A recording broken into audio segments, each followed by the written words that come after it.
Hi, I'm Dave Grohl from the Foo Fighters, and it's an honor to be here. And I'm going to tell you the story of our song, Everlong. Everlong was written, I think, in 1996, probably in the winter of 96, when we were making our second album, The Color and the Shape. You know, if you've ever been in a studio with a band for a long period of time and you're recording multiple songs, you know, there's a lot of time just sort of sitting around waiting for something to happen. And in that time, I remember sitting in like an isolation booth, looking out at the other guys in the band, waiting in between takes to play. And it was at a studio outside of Seattle called, I think it was called Bear Creek or something like that. Kind of like this weird house and barn outside of town. So I was sitting in the isolation booth waiting to do a take of another song, and I just started playing this chord. Now, I'm not a trained musician, so I don't know what that chord is. I don't know what you would call it. I can't read music. I'm not sure. But I immediately was like, oh, that kind of sounds like Sonic Youth is the first thing I thought. One of my favorite bands of all time, Sonic Youth. I'm like, wow, that's such a cool Sonic Youth chord. So I was kind of playing with it, and then I kind of realized, oh, well, I could do that as well. What's that chord? No clue. Don't know what it's called. Don't know anything about guitar. But I realized you could sort of move it around. And so in between takes, I would kind of mess around with this thing, you know, strum around with it. Now at the time, I was breaking up with a girl that I had been with for a while. So I was sort of in the middle of this intense emotional period. And for whatever reason, the emotion or the feeling I got when I would play this succession of chords sort of touched on whatever that emotion was. So we continued recording. In the meantime, my relationship ended, and I was in a very difficult place. I remember it was right around Christmas. I went back to Virginia, where I grew up, and at this point, the song had sort of evolved into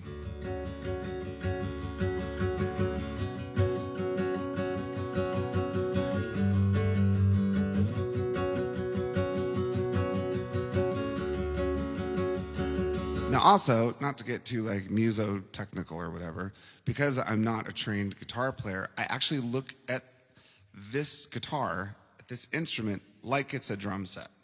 So I look at the lower strings like kicks and snares, and I look at the higher strings almost as if they're cymbals. So the pattern in which I'm strumming, it's almost like a kick drum pattern, like do do da do da da do da do do da do da da da, like that. Anyway, so because of the emotional place I was in, I started writing the lyrics to this song, and they come from a real place. So the song started to come together, and I wanted to record it quickly so I didn't forget it. I had a friend named Jeff Turner in Washington, D.C., one of my old punk rock friends from the 80s. He had a studio next to this great bar called the Black Cat on 14th Street. And I said, hey, could I come in and just do a demo really quick?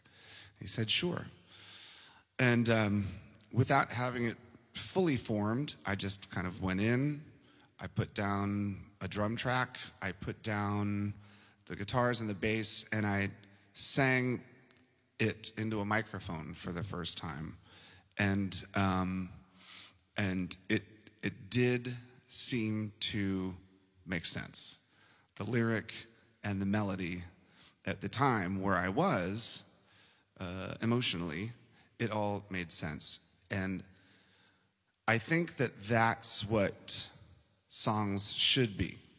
They should be something that not only the tone or the melody or dynamic of the instrumental, but also the lyric match in a way that it represents how you feel at that moment.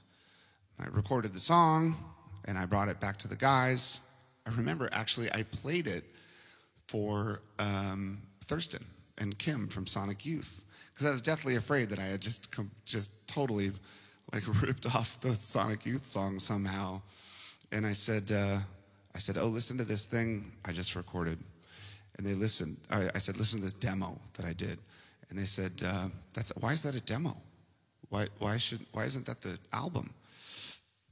And it just felt so off the cuff and unofficial. I considered it to be a demo. Well, we went in and we re-recorded it. And that's the song that you hear on the radio today. And, side note, I never considered doing it acoustically. I thought it was a rock song until I think it was the first time we did the Howard Stern show. Howard Stern loved the song. And when you do the Howard Stern show, it's 6 o'clock in the morning and you don't want to touch an instrument or just get close to a microphone, but he asked that I play it acoustically. And so I did. And in a way, it gave the song a whole new rebirth. This is long after it was released, I think, but it gave the song kind of a whole new life. Because I think sometimes when I do it this way, it really does peel back a lot of the bells and whistles and the other noise when it's just the lyric and the guitar and my voice. I think it kind of makes the song feel the way I had always wished it felt. So I'll shut up now. This is a song called Everlong.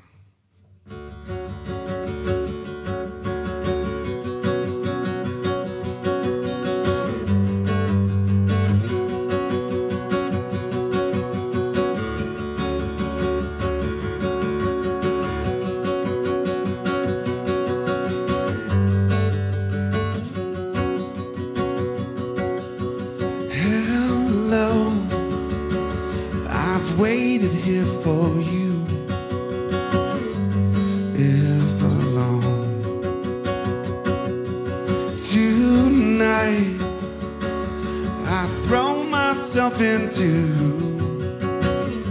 and out of the red, out of her head she sang. Do do do do do do do do do do do do.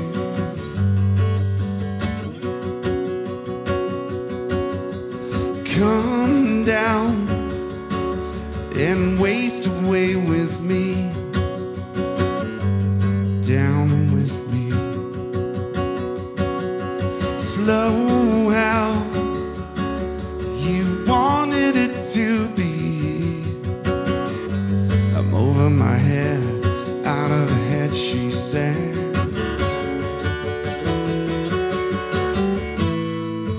And I wonder, when I sing along with you, if everything could ever feel this real forever, if anything could ever be this good again. The only thing I'll ever ask of you, gotta promise not to stop when I say when she sang.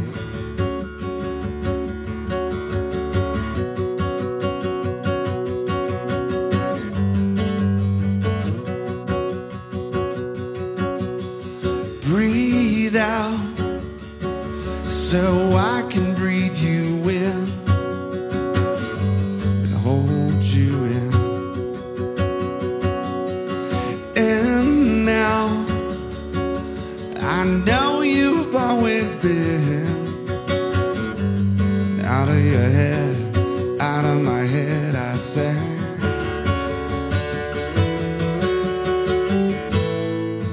And I wonder, when I sing along with you,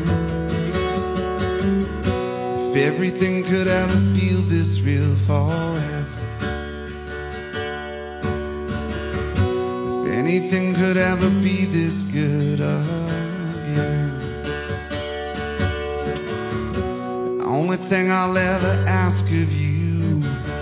Gotta promise not to stop when I say, well, she said.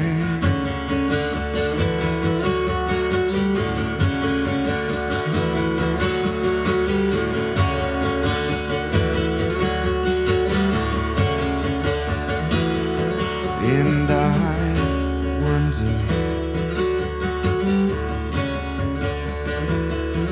when I sing along with you, if everything could ever feel this real forever, if anything could ever be this good again, the only thing I'll ever ask of you, gotta promise not to stop when I say when.